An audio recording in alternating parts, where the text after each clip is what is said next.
It shouldn't come as a surprise that there are only 24 hours in a day. Our professional lives bleed into our personal lives. With a do more with less mentality and better technology, the line gets blurred even more. But what if you could do everything you wanted? We're all busy. But what if it was simply a matter of working smarter, not harder? What if you could do more in a 40-hour week than you can in your current 50, 60, or 70-hour work week? What if you could do it with better quality? Have more time to develop relationships and strategically improve your business. Good time management and organizational skills are a must for successful professionals. Time management is a disciplined mindset that enables us to live in the present while working towards the future. It's mental. It's an attitude. Having control in our lives is about commitment, routine, flexibility, adjustments, and planning. We create our own self-limitations. We say we'll do tomorrow what we really want to do today. Eliminate what's holding you back. Today I'll share insights and specific actions around the following themes. Manage your time, don't let it manage you. Time management is a requirement of all positions and all roles in all organizations. And the benefits of managing your professional time effectively spills into your personal space. The first time I remember being called anal retentive, I debated whether it was a good thing or a bad thing. According to Memedek's dictionary, it's a person who pays such attention to detail that the obsession becomes an annoyance to others, potentially to the detriment of the anal retentive person. The term derives from Freudian psychoanalysis. I guess a description with the words psychoanalysis and obsession may not always be a good thing, but the term grew on me. The references to me being anal retentive typically revolved around making sure that things got done. Nowhere in the definition does it mention time, organization, or time management. Yet when people say they don't have time, what they're really saying is they can't get done everything they want to get done. Do everything you want to do. Pay attention to the right priorities. I've been teaching time management for over 15 years. I want to emphasize the following 4 points. 1, there is no secret to time management. Commitment, routines, and other factors will lead to your success, but there is no secret sauce. When you find the right balance that works for you, you will find success. 2, as attached as we are to the latest and greatest technology that claim to make us more efficient, they are only tools to the process of time management. In fact, some of them, including social media, eat up large chunks of our time without us even realizing. Ever hear of Candy Crush? Although I do appreciate a good picture of somebody's dinner post. 3, as previously stated, our personal and professional lives are intertwined. We may not believe we bring our work home. We may not even talk about it, but we do think about it. What do I have to do tomorrow? Did I ever send that email? Did I ever get back to my boss or profession? A dozen random work thoughts worm their way into the sanctity of our home life, regardless of how we want to keep them safe. Finally, for as long as I've been sharing time management tips, it's been rare that I've made significant changes to what I've been teaching. It's not that I haven't evolved over time, it's just that I found that people overcomplicate the process or have more excuses than solutions. Let's oversimplify instead. Let's start with sleep. I sleep extremely well. I wake up refreshed and ready for each day. I balance between a full-time job and side interests while still attending my children's piano recitals, sporting events, and other activities. I mention this not to say, look how much I can jam into a day. I truly don't feel like I jam anything into a day. I simply prepare for it ahead of time. I own my 24 hours.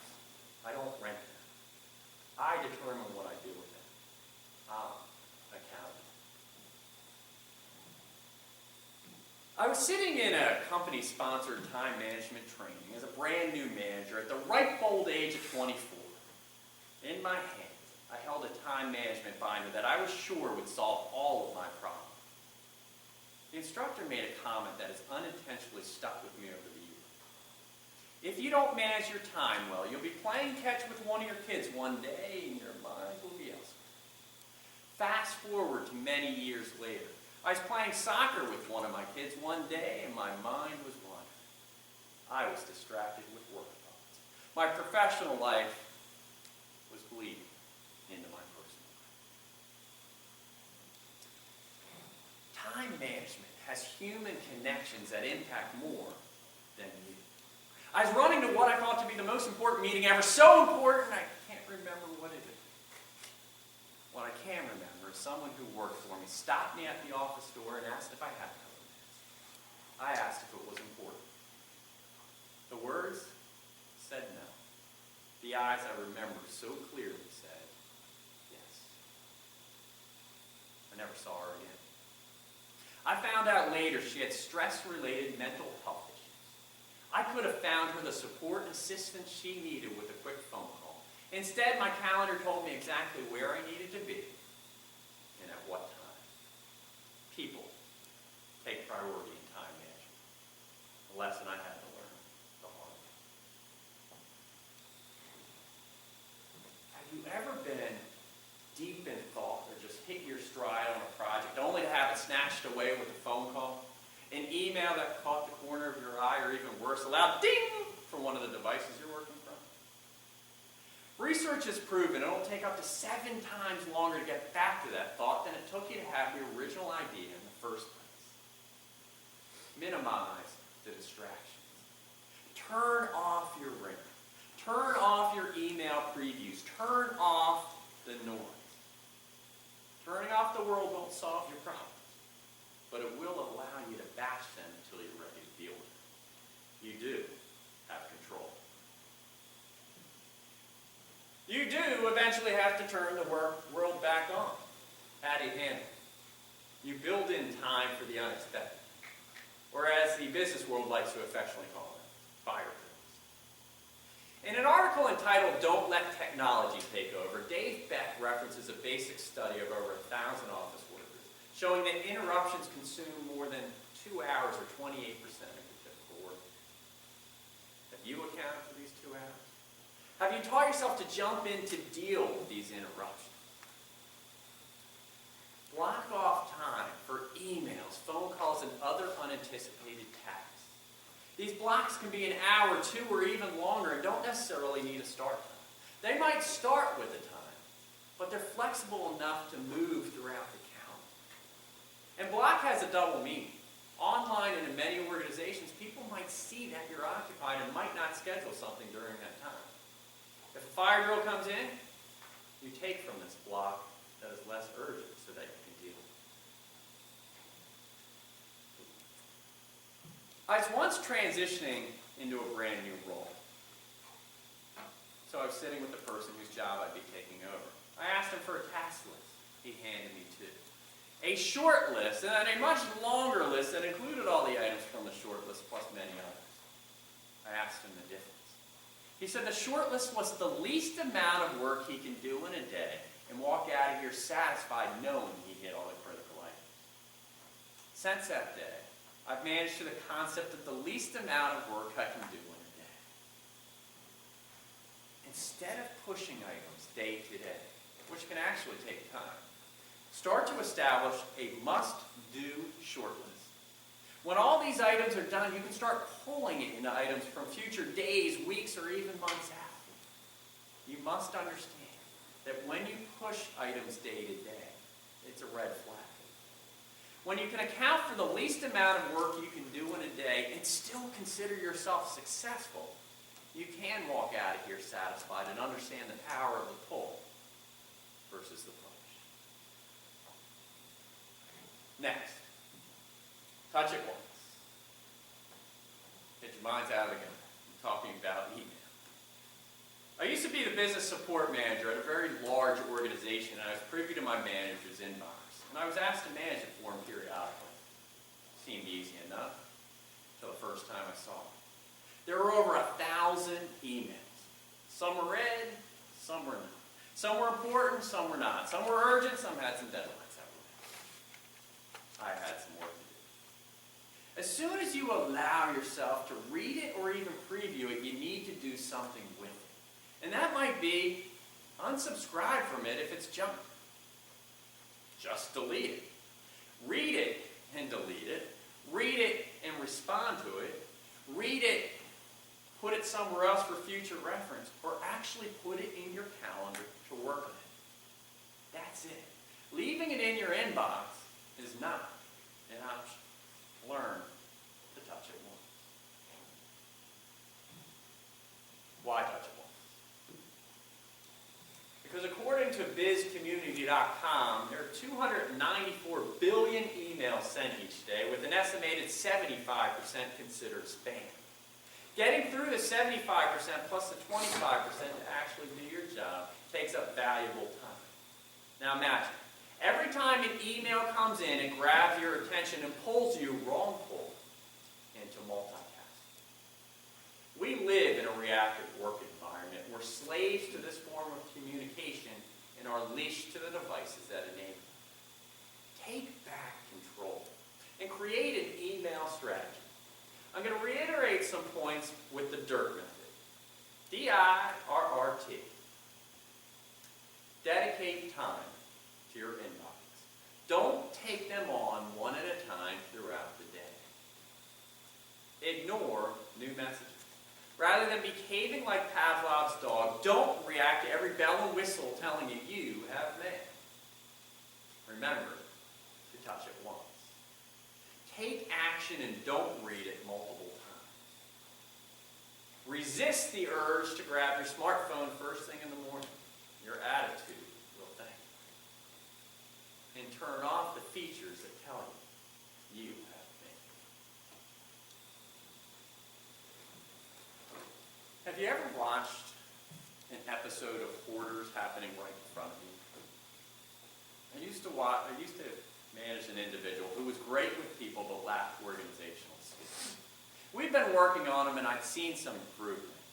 I sat down at her desk one day and looked behind her. Her credenza was open and not intended for me to see. She was a file hoarder. She had mountains of unfiled paperwork, personnel files, and whatever else hidden in piles behind her. She said she'd get around to it, so we set a deadline. I came back the day after the deadline and not allowed to change. She said she tried, but there was just too much. She didn't have time. As stated throughout this entire presentation, we do have time. It's just a matter of what you do with it. The simplicity of taking everything and putting it behind her somehow turned into a pressure-filled ticking time bomb that still had to be addressed. She saw the stack as psychologically difficult to attack. Her strategy was avoidance. I've rarely seen that strategy work. I saw it as a series of simple and immediate tasks that can be done quickly. We tackled it together in less than 30 minutes. In life, we often put off what appears to be burdensome.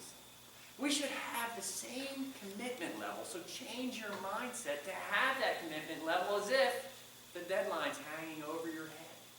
It's the same pressure. It's just done sooner. These are just some of the many strategies that can make a difference in your professional life. But let's go to the speed round. 5 o'clock every day, have a daily appointment to see what you have coming up for tomorrow.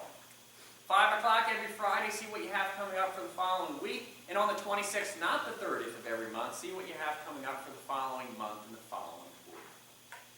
Use reoccurring appointments for emails and phone calls. You want to get to a point with time management that you're not even thinking about it, and it's simply a tool of a reminder for you. Keep a pad of paper and a pen next to your nightstand. We talk about not thinking about work or thinking about your studies. It's going to keep you up on some nights. You're going to have these ideas running through your head. This pad of paper has some significant benefits. One, you'll remember your ideas. Even if you're writing in the dark and you can't read it, you will remember that idea most of the time. You'll actually sleep better. Instead of tossing and turning, trying to remember that idea all night, you put it down and you'll sleep better. And finally, you're actually hitting the inner non-stress part of your brain, and your ideas will be better. Under-promise and over-deliver. Be realistic with your deadlines. Don't be the eager beaver who goes off and misses deadlines. Be the professional who goes out there and professionally sandbags and gets their stuff done early. Account for ancillary time. The time it takes you to walk to class or walk down a hall or run into somebody in the hall. Bathroom breaks. Have you accounted for that in your daily? How much of that do you do on a daily basis? Those little ancillary things where a task is not necessarily being done. It occupies your time and you need to account for it. Stop using checklists if you're pushing them day to day. Use checklists so you don't have to recreate the wheel. And a good example of this would be, how do you start your day? There are certain things you do every single day to start it. How about end your day? Make sure that you do these things at the end of the day. How about packing for a trip? You want to see my daughter stressed? Just tell her she has to pack for a trip. I gave her a list. We spent 15 minutes going over a list, and she wrote down the things that she wanted to write down. And now when she packs, she just goes to that list that's sitting in a drawer. You don't want to have to recreate that stress every single time. I have one for summer trips, winter trips, and business trips. You want to get to a point where you're not overthinking it. Stop multitasking. All right, everyone, do you guys have a pen, paper? All right. If you do, I want you to write down your name. Anywhere in particular? Anywhere you want. Only you're going to see it.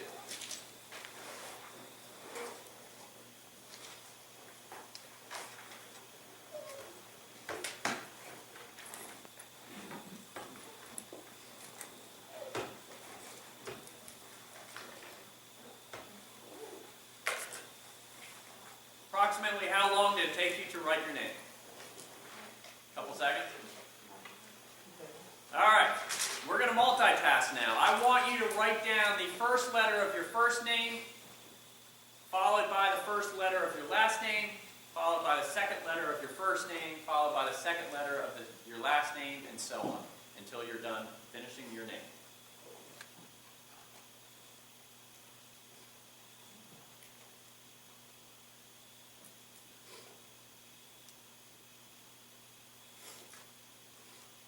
How long did the second one take you? A little bit longer. And not the same amount of time, which people think is what happens when it comes to multitasking. Well, I can do two things at once, and guess what? I'll be more efficient. You're actually taking more time to do both tasks than you would to simply do them separately. Focus on one thing at a time. Multitasking has been proven through research time and time and time again, and you just proved it to me, that it is not more efficient. So avoid doing it, and you'll actually save some time. Commit yourself to start and end time. Have an end time in mind. When you're creeping up to that end time, you only have two choices. You can't bleed into that other one, because all you're doing is pushing the rest of your day time and time again. When you're approaching that end time, either formally take your next appointment and move it so you can work on it later, or wrap up what you're doing right now and formally put that somewhere else so you can continue work on it at a later time. Do not bleed into your next appointment. Commit yourself to taking lunch. Give yourself that break midway in the day. And once you get into the work world, some people are look at me, I worked through my lunch. Well, guess what? You're not as productive as anyone out there. You're not productive as you think. In fact, by taking lunch, I'll do more in the last 4 hours than I will any other person doing that 5 hours, because your brain's just going to get fried and you're not going to be productive. Break up your day, whether it's going for a run, exercising, grabbing some food, going for a walk, whatever it may be, just break away for at least a half hour and break up your day. When you schedule these long marathon sessions, maybe you have a project group at school, hey, let's work on it for 2 or 3 hours at a time. You're going to be non-productive after about an hour and a half. At the 91-minute mark, just walk away. Do something. Stand up, stretch, grab some water, take a bathroom break, read an article, get your mind completely off of what you're working on, and then come back 15 minutes early. You'll never know the difference. And a lot of times when you have conversations with people in the professional world, they spend so much time saying, I'm not going to bring my work home with us, and they try to keep their work and their life schedule separate. Merge them together. Or if you're in a place that says you can't, at least have them run parallel. Understand what's important and urgent to you may not be important or urgent to others. This is the part in the program where we talk about communication. Communication is an extremely important tool when it comes to time management. Ask questions, be curious, make sure that you're on the same page with those that are requesting of your time and you requesting of their time. And that includes having conversation with your boss at work or the boss at home if you happen to have one there. Make decisions. Have you ever seen an email in your inbox and you're like, I'm not sure what to do with it? And you just stare at it, and then the next day you stare at it again, and the next day you stare at it again over and over and over again. You're being indecisive. It takes time to be indecisive. Make a decision, and even if the decision is to say, no, I'm not going to do anything about it, be decisive about that. When I have 100 things going on and the phone rings, and I pick it up, and it's my wife, and I'll say, sorry, honey, I can't talk right now. I've got 100 things going on. And she'll say to me, why'd you pick it up? You have to be decisive. And if I have 100 things going on, adding to make it 101 is not going to do me any good. Be decisive to not pick up the phone in that particular example, and knowing that she can leave me a message, send me a text, or whatever it may be. We'll work it out. But be decisive. Don't waffle over things. Ask for help before it's too late. When your nose is above water, even if it's here, you're winning. That's when you ask for help. When your nose is below the water, it's probably too late. You probably missed some deadlines. You're probably not ready for what you need to. And you're starting to get yourself a reputation for not following up or getting things done. Ask for help. That's where relationship building and communication come back into this thing. Double the expected time. You think it's going to take you an hour to memorize your next speech? Make it 2. You think it's going to take 15 minutes to run to the store? Make it 30. You think it's going to take 30 minutes to meet with someone? Make it an hour. This is the time where you can start building in some of that ancillary time, that unexpected time. This allows you to take less pressure on yourself to get things done. Double the expected time until you start getting used to people that are normally giving you a lot of tasks. And finally, use the term FU. No, it's appropriate. It stands for follow-up.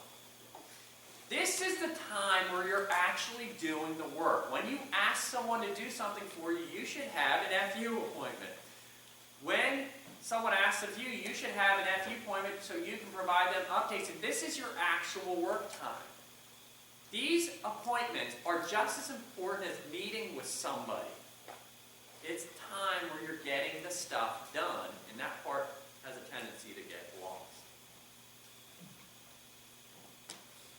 The concept of time is man-made. As the centuries passed, the lone town church bell that marked the end of a workday somehow turned into managing every second of every day. As a result, we've blurred the line between work and life.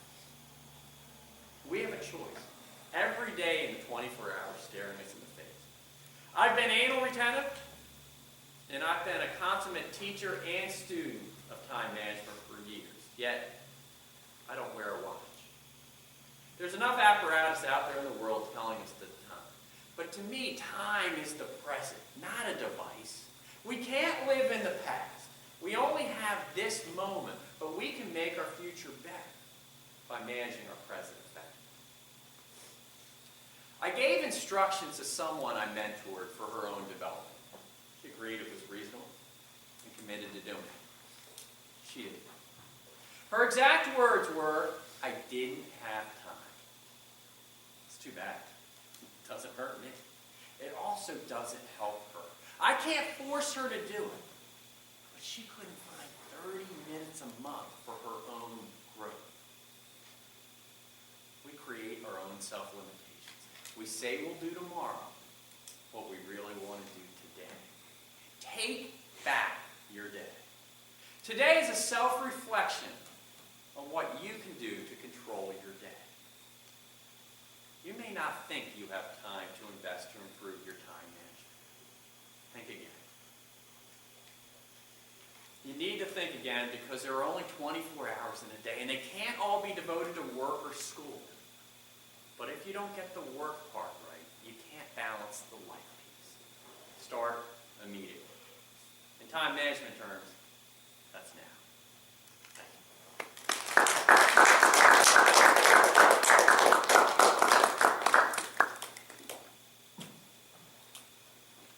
What'd you think? Excellent. What'd you like about it? Focus. Okay. There's a lot of information. Okay. Stuff for us to connect to. Yeah, there's a lot of information that's in there, which is why I gave you a piece of paper. Which was helpful. And what are the dangers of giving out paper during a presentation? They often read that instead of listening. Okay. So did you find yourself doing that sometime? Be honest, I've fixed I it. mean, I looked down to see if I could find out where you were, Okay. to see if it was going in the paper. Okay. The handout itself, I mean, it's noisy. it's a little noisy. But there's a couple different parts to it. There's some fill in the blanks. What's that there for? To fill out. I got most of it except for the first one. The first one where we had to fill it out, the CRFAP. I didn't get the FAP. Commitment, routines, flexibility, adjustments, and planning. There it is. I knew you'd miss that. But part of that is, whether you write it down is not as relevant as some. There are different learners in this room. There are ones that are kinesthetic. You want to see me moving around. There are others that are auditory and they're trying to listen to what I'm saying. And then there's people that are just kind of wandering, going around. I even saw some people's eyes closed, and I'm okay with that. But you're hopefully absorbing it. And now you're checking who was it. But your eyes are closed. Some people learn that way, believe it or not. And some people, by writing it down, and I'm one of these people, when I write it down, I remember it. I remember it a whole lot better. And that's how I do my speeches. I write down my speeches because I'll remember it, and I'll actually rewrite it as I'm memorizing it, and you start to pick up. But that's a style that works for me.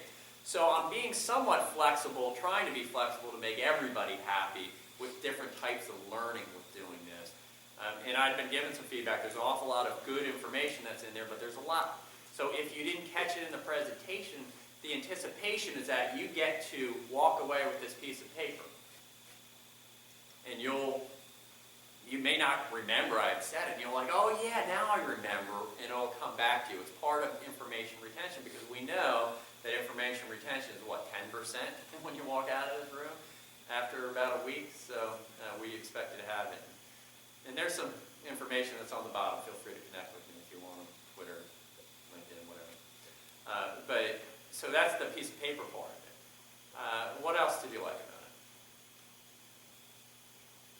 I think we talked about time management. It's going to help me better with my time management. Because it's kind of hard to manage my time. I find it hard time doing that. All right. Using your finals and stuff. Okay. So you've got a lot of finals and stuff coming up. It takes up your time. Now let's talk about some of the opportunities. What are some things that you didn't like about it or thought that can be improved? I have thick skin, by the way. Dowd teaches us not to use podium. Okay. I mean, I thought you did well because I could see you from here, so I could still see hand gestures, and you're still up there doing your thing. But yeah, I thought, because there was so much information, you didn't really pause in between information that was given to us, so you would go from one point directly into the next point. So with the list, I'm one of those people, I like to write things. Okay. So I can write your example, and then I realize when you're going on to the next one, but it's kind of all together. Yeah, it was funny. I'll come back to your point. So the lectern piece, I have notes. There's actually a part, that speed round I go to, that I intentionally have not memorized. And part of that is, as I'm trying to improve as a speaker, and part of this is for my own development, is I have found that I have memorized my speeches. but my ability to naturally talk during the speeches is something I've been working on. So it forces me into doing something like that by just giving me an idea with one word, and then I can go with it and move. And there were a couple times I kind of stumbled on it, but it was more natural and less speech-like, which is good for my own development. But to your point, I, realizing that he needed his 6 minutes up front, I'm losing a little bit of time, but I wanted to make sure that I invested time for Q&A. And I felt myself during the speech actually rushing through. And there were a couple of times where I knew I got to my mark, probably a little sooner than I wanted to, and I kind of felt that myself. So I'm glad you said that, because I felt that way as well. So Tom, maybe you have to take control of your time. Yeah. I bet if anyone times it, and even if you didn't, I'll check the camera, but I bet it was probably 22 minutes, within plus or minus 15 seconds. So so when you guys do a speech, how many words a minute do you speak? Is that something we should know about ourselves? I don't know, you tell me. Well, it depends on the speech, because like, if I'm doing more dramatic speech, you're gonna have a lot more pauses. Okay. So, Okay. And actually, women read faster than men on a typical basis. So you'll be higher in your words per minute, but you brought up other ancillary pieces that come in. The more dramatic it's going to be, the more pauses. When I practice this speech, I'm usually just running it through in my head. It's going to be much faster than doing it in front of you. So you have to be cautious of your words per minute. But I speak on average 125 words per minute.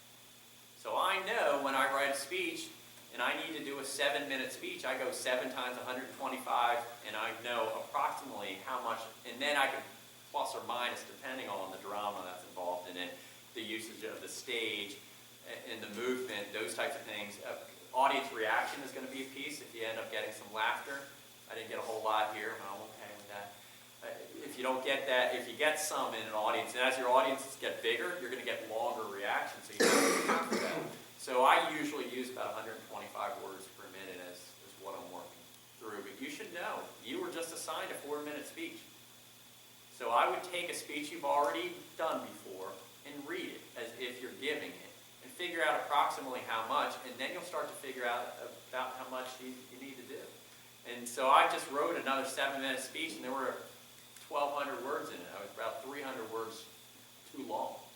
But now I know, all right, 300 words, I'm taking out about 3/4 of a paragraph. And so you start to figure out, it helps with the length, and it really helps you to stay to the points that you're on. So the use of the stage. There were certain parts on the stage where I stopped. Yeah. So I'm kind of walking around. Yeah, you know, I noticed, and I thought it was really interesting and effective. When you went over to our left for the 4 points, you stayed in one place for the 4 points, which was really nice. Yeah, the hand gestures were great, and hand gestures throughout the speech were great. But it was wonderful to see you in that one place for 4 points. For, I don't know, maybe 1.5 minutes, 2 minutes. You're in the same place, which is nice. Because a lot of people here are like pacing and, you know. So it was really nice to see you over there. you started out kind of far back, and I don't know, I think it was like right at the beginning, you started somewhere and you kind of took a step back Okay. right after you started. And is that good or bad? Are you scared? Oh. I mean, like, because I'm not a very good public speaker, I'm not as confident as some people are. I'm leaving now. Thanks. No, I don't mean it like that, but like, There's a reason why I started. You didn't realize it was like going in a V kind of. I did. I did this triangular thing, and I do I that liked it. for a lot of my speeches for a variety of reasons. But there's a reason why I start here in the back. Well, first of all, it forces me to use my voice the right way. It forces me to vocalize. But there's a piece, and if you were to talk, now watch the presenters that you see on TV. All they're doing is using the front part of the stage. There's a reason why the stage is this big. It's so you can use it all. And so there's an opportunity for you to get some certain points. And so on the center part of the stage, there are some important parts. center front are usually some of the more important parts you want the audience to walk away with. But what I would tell you is don't be cautious or afraid to be back here. So it's actually the inverse. It's confidence level to use the stage to its fullest, to keep your eyes moving, to keep you engaged, and to keep the points. You'll remember where I was, or at least I hope you will, on certain parts that I was talking about. And that's what's important, because it's what we like to call the anchor a lot of times, is you can anchor your message based off of where you are on stage. So you might not remember the exact words that I used, but you might remember where I was on stage when I said. And then you can start going back to your thoughts and remember the message. Yes? I think it just looks like unusual to us because when we do public speaking, the curtains pulled, so we only have, not to that line. We have like way before that, so like when you do go back, it just looks different to us. Yeah, and there's a really good point to that. Sometimes you can only control what you can control, and that's in front of you. And I'll give you a perfect example. I went to a speech competition the other day, and I was just a judge. I wasn't involved in it. But all the tables, so let's say this was the back wall. Or let's use this as the back wall. Well, there were tables. It was a room, and there were lined up tables. The first set of tables was right here. So the speaker had, to your point, just this much room to move around.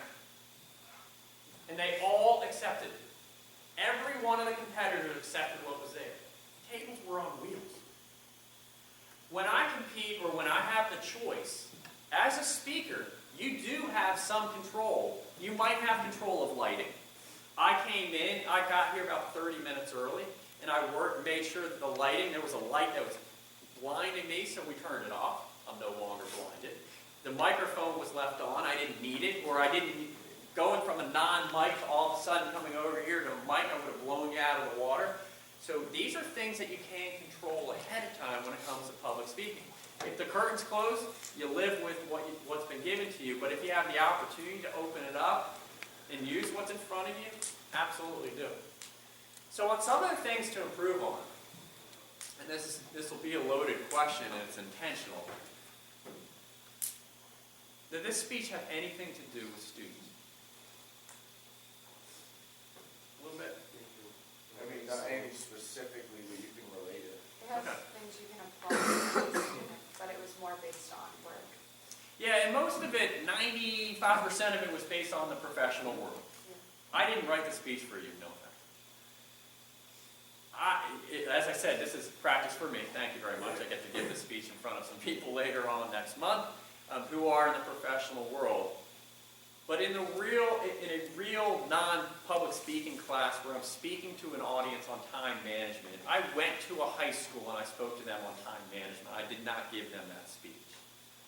I gave them pieces and pockets that apply to them, but I did not give that exact thing because they're going to look at me saying, well, you know, it's 10 years away. Yeah, all right. Here, I wanted you to look more at the delivery, at the stage usage, at the verbiage I was using, information, gestures, those types of things. So we're looking at it from a different lens, which I felt okay giving that speech today. But to teach you time management, you should be saying back to me, this didn't relate to us. This didn't relate to us as students, so there might be an opportunity in your presentation to adapt it more to the students. Because it's so close to my actual presentation, I didn't want to adapt it that much. I threw in a few things here and there when we're talking to a professor. But you know, it's a lot harder to, as an audience, I'm looking at your reactions as I'm giving this speech, and you're like, yeah, that's nice, but it may not necessarily relate to me now.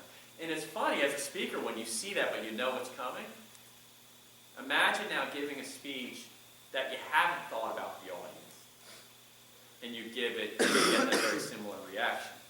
The dog was talking about the presentations you have coming up across the street in the retirement community.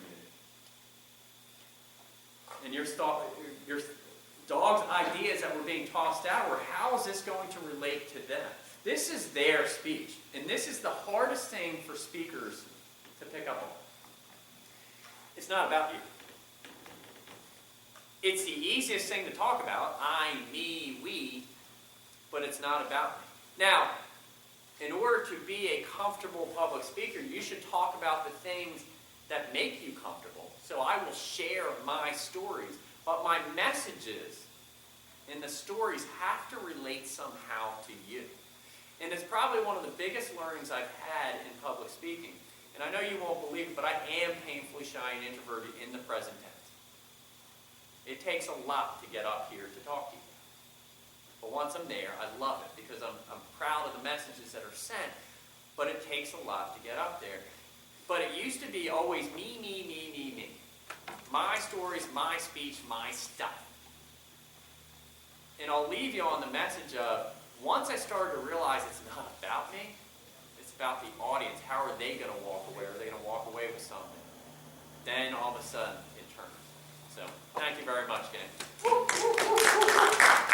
So, quickly, before we let Tom go, did he use any vocal variety in there? Yes. Where do you remember?